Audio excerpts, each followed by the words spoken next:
يعني هم كنت متجوزة بقالي 6 سنين. امم و... وأبو جوزي بيقفشني يضربني ويبهدلني. ابو هو جوزك بيضربك وبيبهدلك؟ هو وحماتي وليا سلف أصغر من جوزي، فبيقفشني ويضربني ويبهدلني. يعني حماتك بتضربك وحماكي بيضربك واخو جوزك بيضربك؟ أيوة يا فندم، وأجي أشكل جوزي يبقى بيقفشني يضربني ويبهدلني. برضو؟ كل ده أهلي. ده أهلي. وأنا فضلت لحد ما سبت البيت ومشيت وجا خدوني من مكان تاني من بعيد عن بلدي، فعملت زي طفشان على دماغي. عملتي ايه؟ زي طفشت على دماغي، ما قدرتش استحمل العيشة. كل ما تغيب كنت بروح عشان خاطر اتجوز البنات. لا انا مش فاهمه، ومعايا يعني ايه عملتي ايه؟ معلش. سبت البلد كلها ومشيت. طفشتي؟ ايوه طفشت. اه. بس جيت لما تعبت بقى، نفسيتي تعبت وفكرت في الانتحار مرتين، والواحد نفسيته كانت تعبانة. قلت لحد ما كرهت نفسي وكرهت ولادي وكرهت العيشة اللي هو معيشها لي خالص. امم يعني من الساعة 6 الصبح بروح الغيط وبوكل البهايم وبعود تاني عليهم، بخدم من بني آدمين. يعني هم بيخلوكي الصبح تروحي الغيط تخدمي البهايم وترجعي تخدميهم هم. طب بيضربوكي ليه بقى؟ يعني كل اللي انت عاملاه ده وبيضربوكي كمان؟ مش عاجباهم في أي حاجة، مش عارفة ليش أنا مش عاجباهم في أي حاجة. واتجوزك ليه من الاول طالما انت مش عاجباه؟ مش عارفة جوزني ليش، مش عارفة. انت جايبه بنتين؟ جايبة بنتين، بنت عندها 5 سنين وبنت عندها 2.5 سنين. طبعا هم متضايقين انك جبتي بنات، كانوا عايزين ولاد. أيوة طبعا، ده طبعا عندهم قال. وفين اهلك يا بنتي؟ يعني فين اهلك؟ عارفين انك بتتضربي وبتتهاني، فينهم؟ أنا اللي بغصب على أهلي، بروح عشان البنتين. لكن ما تقدريش تاخدي البنتين معاكي؟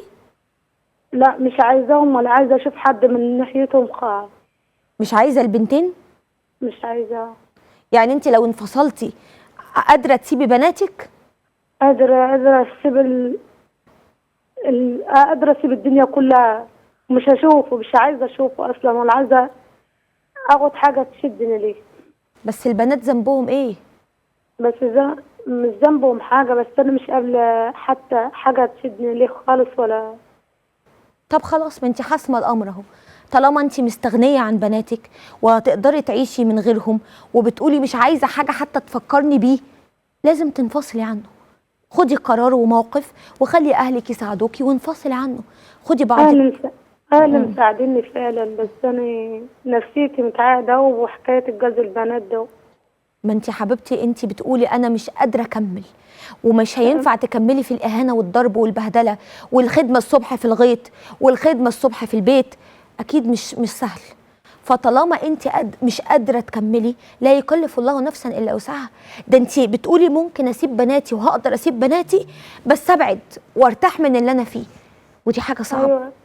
أنا كنت معلقة في مرة محاليل، فأبو حكم عليا. طلعت قال لي قومي وكل البهايم، وانا في ايديا المحاليل. لا حول ولا قوه الا بالله. خدت المحاليل في ايدي وجيت ماشيه، وكنت عماله اعيط، وما برضه مش عاجبه حماية ولا حماتي ولا اي حد في البيت خالص. حسبي الله ونعم الوكيل. ده ناس ما عندهمش رحمه ولا دين ولا بيخافوا ربنا. لا حول ولا قوه والمحاليل الا كانت في بالله. ايدي، والدم كان مغرق ايدي، ومش قادره. الواحد ما كانش مستوعب اصلا ايش اللي بيحصل. فضلت لحد ما اترمت بينهم في الغاية. لو قدرتي تاخدي بناتك وتسيبيهم اعملي كده. اوعي تفتكري ان ألم بعدك عن بناتك هيبقى سهل. انت يمكن بتقولي كده دلوقتي من وجعك ومن احساسك بالظلم والمهانه، لكن لو سبتي بناتك هتتوجعي برضه وهتبقي طول الوقت متشحتفه عليهم. لو اهلك ربنا يجازيهم خير يقفوا جنبك، خدي بناتك حتى لو بالقانون، وربنا هيعينك وهتعرفي تربيهم. لان ما ينفعش ابدا بناتك يطلعوا يلاقوكي بتتهاني بالطريقه دي وبتتبهدلي بالطريقه دي وبتخدمي الكل ويا ريتك عاجبه.